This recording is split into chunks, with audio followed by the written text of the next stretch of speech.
president of Mexico has taken to Twitter to post an image claiming to show an elf that was photographed by an engineer in the Yucatan Peninsula. Let's take a look at this photo and see how strong the evidence is of an elf.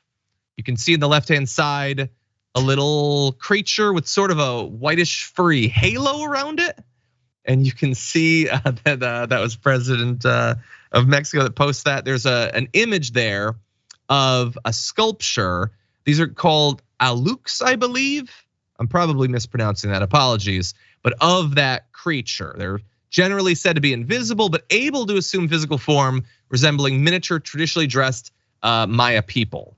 So they're apparently small, mischievous creatures that inhabit forests and fields and are prone to playing tricks on people, like hiding things. Some people leave small offerings to appease them.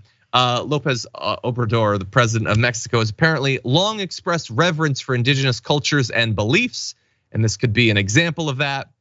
What it is not an example of is an elf, or at least a current elf, because that photo was apparently first posted to Twitter in 2021 by a user in Manchester, England. So it's probably not a Mexican elf, unfortunately, as much as I would love there to be proof of those. But Francesca, what do you think?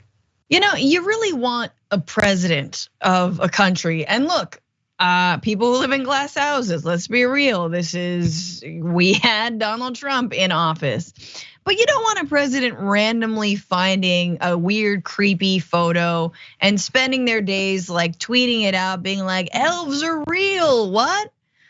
Like, why not? Narco state, never heard of it. Like, it's just like Manuel. I mean, are we on Manuel terms? López Obrador, you know what I'm saying? Like he needs to not do this. Like, you don't want him giving out the same energy that like your like weird aunt who spends too much time on Facebook does. But like, I get what you're saying, Francesca.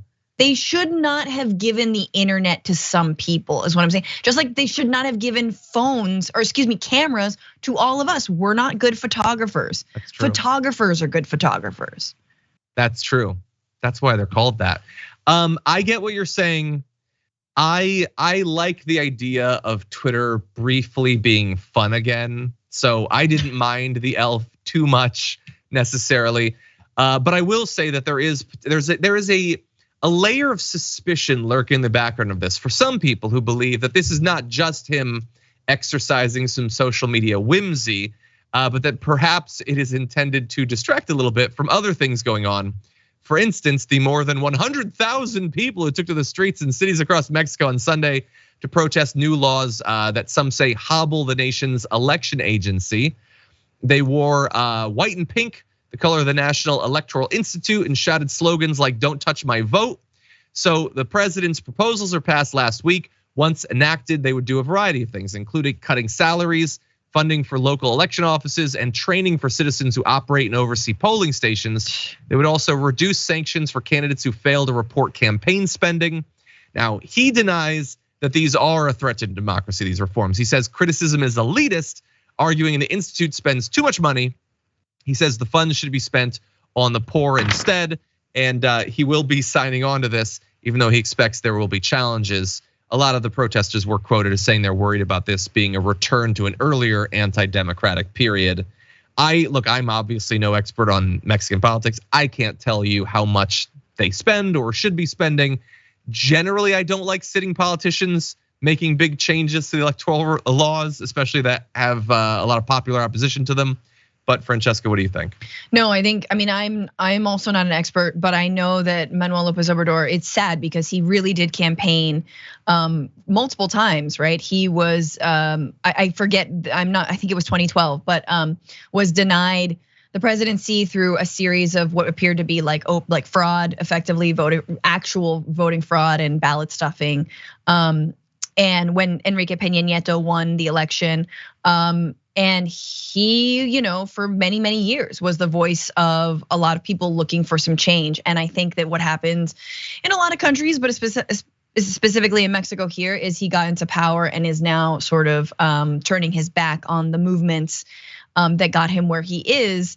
And look, I make a slight comment, about the narco state, but it's very, very real. And we have our own problems in this country with the types of, industries that are buying our elections.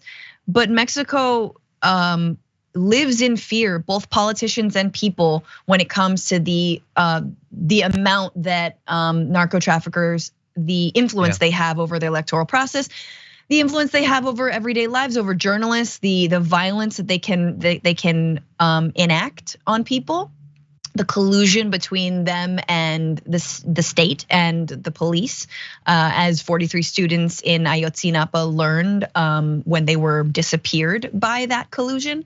So it is very scary that you're now saying we're gonna have fewer protections on the democratic process, the voting system, and fewer protections around who gets to donate to that process and who gets to donate to campaigns.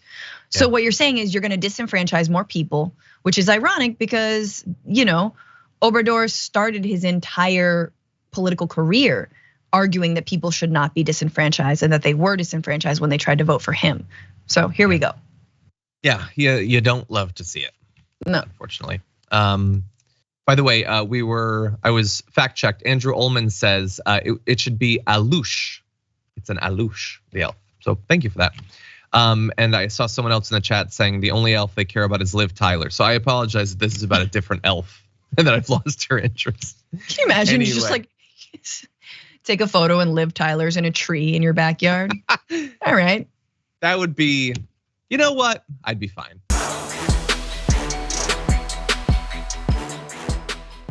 For more political news breakdowns, interviews, stories of activism, and me trying my hardest to care about the occasional big celebrity news story, subscribe to our YouTube channel at youtube.com/The Damage Report. And you can ring the bell wherever it is so you don't miss anything.